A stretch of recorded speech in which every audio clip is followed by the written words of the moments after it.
Hi guys, and welcome to my channel, Changing Phases Tarot. So happy to have you here with me today. Welcome to new viewers. If you just found me here on YouTube, welcome. For returning viewers, it's great to have you back with me again. Happy New Year to everybody. Today's reading is a monthly reading, so it's an overview for the month of January 2019, our first monthly of the year. For the monthlies, I do a 10-card Celtic cross spread. I also pulled 2 additional oracle cards.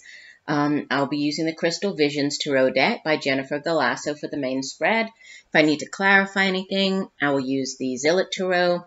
And then the 2 oracle cards are from the Sacred Traveler deck by Denise, Linn, and the Soulful Woman deck. All of the information about these decks can be found in the description box below this video, as well as information, if you would like a private reading with me, you can find the information below the video as well. Just a reminder, these are general readings that I put out on YouTube, so the messages may or may not resonate. I do also suggest that you watch not just your sun sign video, but also your moon and rising to get a more complete overview of the energies surrounding you. And again, if you would like something more specific, focusing on you, what's going on in your life, then you would need to get a private reading from me. I would encourage you to, as well, take a look at the 2019 overview videos. I posted those a few days ago, and they take a look at the year as a whole. So it's 1 card for each month of the year. I also pull kind of an overall energy for each quarter, and then there's 1 central theme for the overall theme of the year. So I've put the link also for these videos in the description box of this video. So if you're interested, go ahead and take a look at those as well. But, I would just like to once again say thank you to each and every one of you for taking the time to watch my videos. It really does mean a lot to me. I do hope that you benefit from the readings. And I will stop and we'll see each of the signs in 1 second for your reading. Bye for now.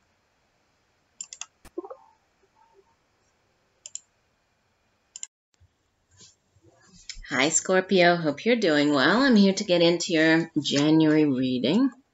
So I'll go ahead and lay the spread, and then I will show you, I'll show you the cards in 1 second, and if I need to clarify anything, we can do that.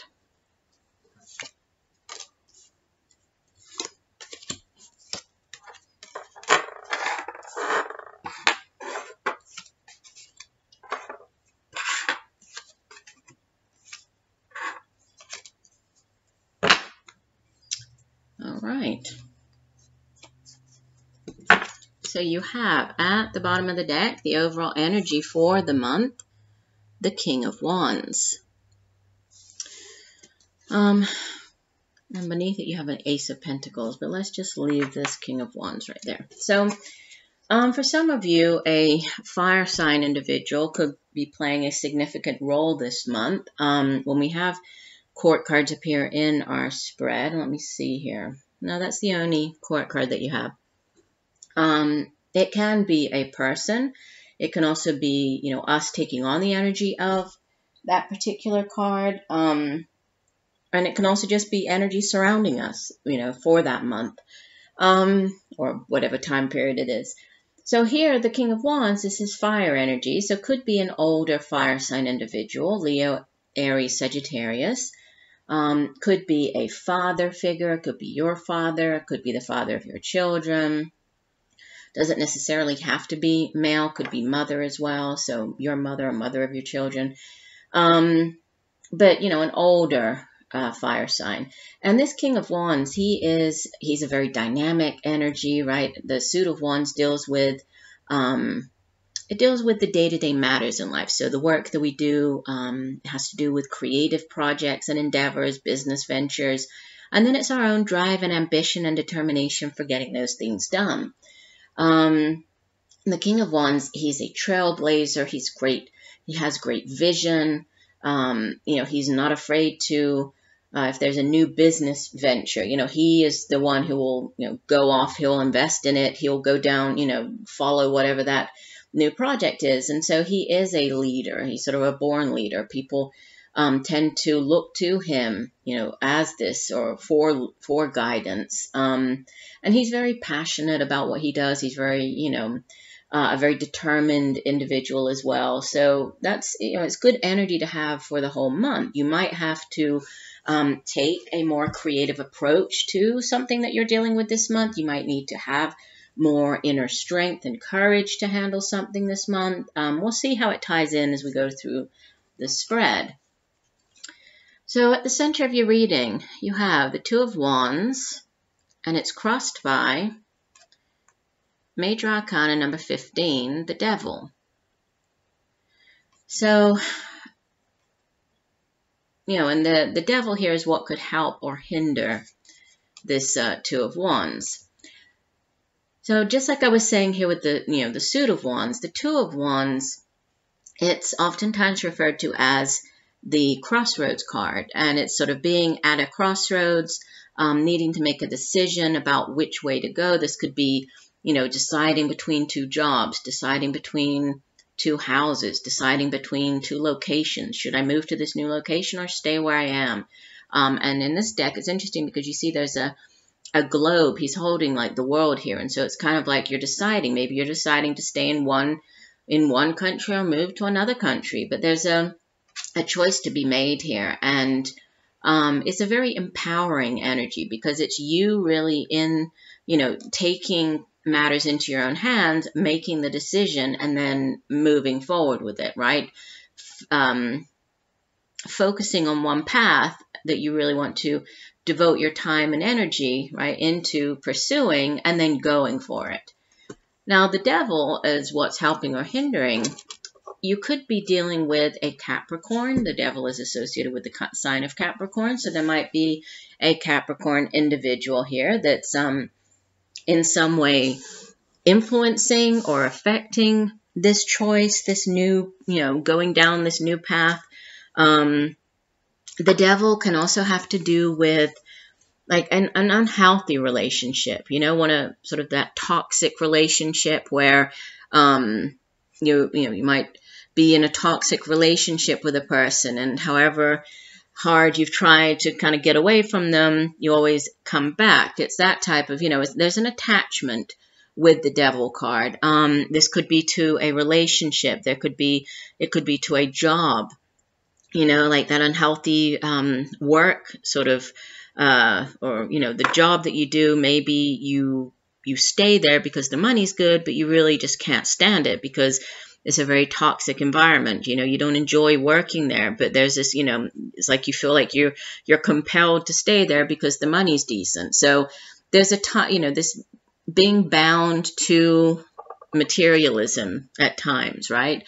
Not seeing things for whether this is like a situation, a job, a relationship, not seeing things for what they really are. Or again, could be this Capricorn. So, sometimes it's difficult to break free of this tie, the Devil. So there could be could be looking to move in a new direction, but there's something, maybe blocking you or holding you back. Could be this Capricorn individual. And at the foundation, you have Major Arcana number 12, the Hangman. And the Hangman, it can speak of a delay in something. So, sort of projects being delayed, things being delayed. If you're waiting to move forward, there's a delay in that. If you're waiting to move somewhere, there could be a delay. But there's divine intervention at play, right? This delay is necessary. The Hangman also is, let me hold it up. You can see he's hanging upside down, and he's surrendering to being in this position. He could quite easily wriggle him out of these ropes, that are binding him here, but he doesn't, because he understands that there's a reason for him being in that position, right? If he were right side up, he wouldn't be able to see things in the same way that he can by being upside down. And there's, this sort of halo around his head, so there's enlightenment.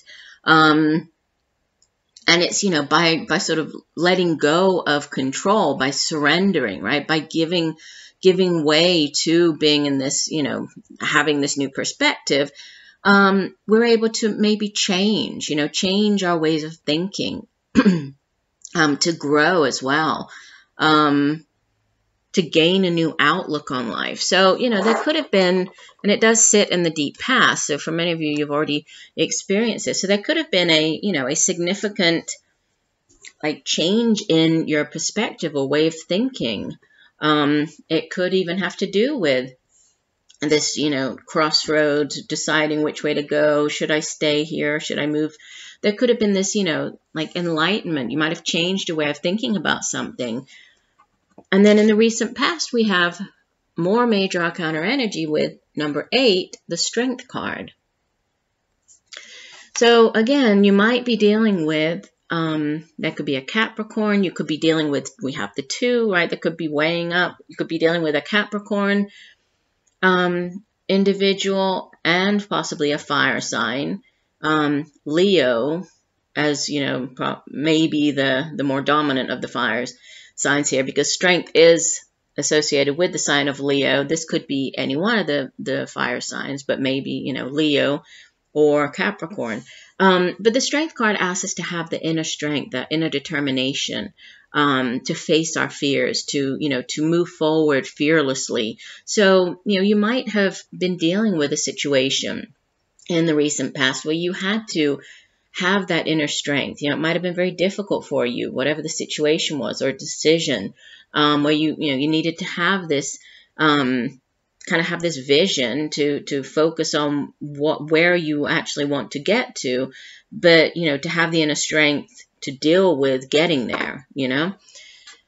And you have as your crowning energy the 4 of Cups, followed by in the near future. So this is more towards the, you know, the middle, heading into the end of the month. You have the Ace of Swords. So, you know, with the 4 of Cups crowning you, this is a card of boredom, of apathy. You can see that the woman has 3 cups behind her, but she's not even paying attention to the, you know, what she does have. She's staring absent-mindedly at this ace, you know, this one chalice in the center. And so it oftentimes speaks of, you know, feeling bored within a situation, a relationship, a job, wishing for something more, you know, wanting something that's going to bring more emotional fulfillment and happiness into your life. Just boredom in general. This could be boredom, feeling bored where you are currently living or the job that you're currently doing, which could explain why you're looking for this, you know, new path or wanting to go down this new path. And you have coming in this, you know, epiphany, this sort of aha moment with the Ace of Swords. Aces in the tarot are new beginnings. Aces are blessings from the universe. The Ace of Swords, or the suit of swords, it deals with, and you actually have a lot of swords energy down, you know, over the sort of the last part of the month here. Swords deals with our intellect. It's the suit of the mind. It's where we come up with our ideas, also communication, how we get those ideas across to other people.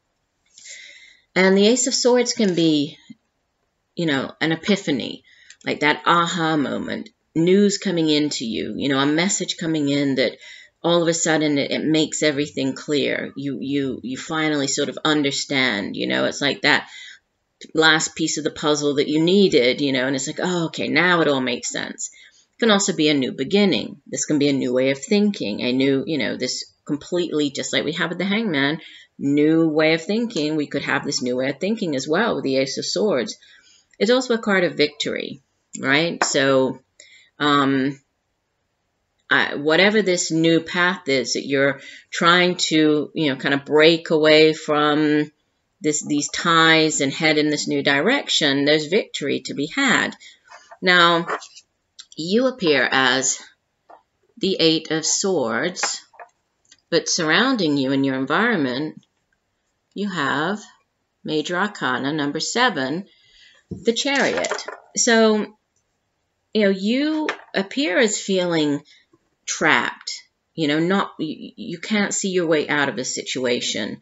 You feel as though you're stuck there, you know. And again, if we look at this woman, yes, she's blindfolded and she's, you know, she's wrapped up with all these ribbons, but she could get out of this, right? And she's small enough that she could fit through the cracks in the sword. So she isn't captive here, right? It's really her own thoughts that are keeping her captive. She thinks that she's captive. She can't see a way out, but all she has to do is, you know, remove these ribbons and move through the swords, and she's out of the situation. But for whatever reason, you know, you're thinking, you feel as though you're trapped. Like, you know, maybe you want to go off in this new direction. Maybe you want to move to a different location, but you feel as though you can't. I mean, but you do have victory surrounding you. You know, you have the Chariot. The Chariot card, it's a very empowered energy. It's you taking control, you holding the reins, you heading in a brand new direction. The Chariot can be movement across land, you know, actually moving to a new location. And it's a card of victory. So we have victory here, victory here. So there is victory surrounding you. You just have to get out of this, you know, mental block. And you have it kind of appearing again here. But it's diminishing. Look, as you move towards the end of the month, you go from the 8 of Swords to the 7 of Swords to the 6 of Swords. So 7 of Swords appears as your hopes and fears. So this is, you know, what you're fearing. And you end the month with, this is one of the 2 transition cards in the tarot. So there's a de-escalation of mental anguish, right? This is only a fear. It's not, you know, it's not true. It's not going to happen. There's a fear that in some way somebody will betray you. There's a fear that, because you can see here, the man, like all of the ravens, right? We have 5 ravens and they're getting away with 5 swords, but there was careless planning here, right? They've actually left 2 swords. There weren't enough ravens to carry away all of the swords, so they didn't plan correctly. So maybe you're worried about, you know, your plans not working out, or not thinking things through correctly, or not, you know, or losing out in some way. Because this card asks us to, you know, instead of focusing on what didn't work out, instead of focusing on the betrayal, to, you know, just sort of cut our losses and move on, right? So cut our losses and just mentally move on. So this is a fear, you know, so either you're fearing that something will happen that you won't plan properly, or you could be hoping to be able to cut your losses and move on. But by the end of the month, you are, right? With the 6 of Swords, the woman, you know, she's dropped the swords and she's just walking away. So by the time you get to the end of January, it's like you would have had that change of, you know, you would have changed your mind about something, or received this news that brings in a brand new perspective, and you're walking away. And usually the 6 of Swords, it shows a woman in a rowboat, and she's being rowed away, you know, leaving behind choppy waters, heading into calmer waters. So, you know, it usually suggests that even though the future is unsure, she's not sure, you know, of what lies ahead, she knows that, or she trusts that it's going to be better than what she's leaving behind. So she's moving on, right? And again, this can be mentally moving on. This can be physically moving, right? It can also be a card of travel. Usually she's in a ship sailing away. So we have movement across land, travel, movement here, travel. We have the 2 of Wands, could be this, you know, move, travel. So there are a number of cards that suggest that here. Now, your 2 oracle cards that came out from the Sacred Traveler deck, you have Breaking Trail. And it says, a breakthrough is at hand. And from the Soulful Woman deck, you have card number 8, Soul's Truth. And this card says, I listen to my soul's simple truths and allow my life to unfold naturally. So starting off with this breaking trail. Let me see. Here we go. So it says, you are at the beginning of a breakthrough. Everything you've been doing for the past few years has been a preparation for what lies ahead. There are instances where the path isn't clear ahead, and in those moments, sometimes you need to break trail. In your life, it may seem that the path disappears. However, the only way to reach your destination is to push through. Keep going. Do things in a new way. Imagine a woman giving birth. It's hard, but through her great effort, a baby comes into being. Something new and exciting is coming into your life. The Sacred Traveler wants you to know it's not about following the path ahead, but creating your own trail. It's time to stop standing on the edge of life and just take a leap. Your patience is going to pay off. Old limitations and inner blockages are dropping away. Don't let fear keep you from moving forward. This is truly the time to allow yourself to experience the fear, but do it anyway. Something for which you've waited a long time is about to come to fruition. Don't be afraid to jump in with both feet. Your efforts will help create a trail for others. And that's interesting because, I said he is a trailblazer. We have this, the devil, which is, the limitations, the inner blockages that, it can have to do with fears and, facing fear. So they could be for some of you. But again, it's asking you to jump in, right? To be this trailblazer. That's the message coming through here. So let's look at Soul's Truth. This is card number 8. And it says, my soul is moved by simple truths and authenticity. The path of the soul can be different from that of the rational mind, and it can take longer to reveal itself. Today, I listen to my soul. I ask myself, what do I really want? What do I really need? Whether I am at the beginning, middle, or end of a phase, I embrace this moment for the wisdom it brings. I allow change to occur naturally. I wait to see what unfolds and shows up for me. I give space to the unknown and to myself. Intentions and goals can sometimes be a list of shoulds and must-dos, but soul speaks a different language, one that's free of conventional agendas and ideas. Therefore, I'm willing to take time to simply reflect on and appreciate where I am right now, rather than feeling I need to push to create something new. So I think that, excuse me, as you are moving on this new path, right, and making this choice and heading in this new direction, there's a need to, to be this trailblazer, but at the same time, you're listening to your inner truth. And where you're heading is really more in tune with what, at a soul level, what you really want for yourself and what is going to really bring you joy, right, and fulfillment. So I do hope that the messages have helped you. I thank you for joining me today. I look forward to reading for you again. And just know that I'm sending you much peace, love, and light for a wonderful January and a wonderful 2019. Bye for now.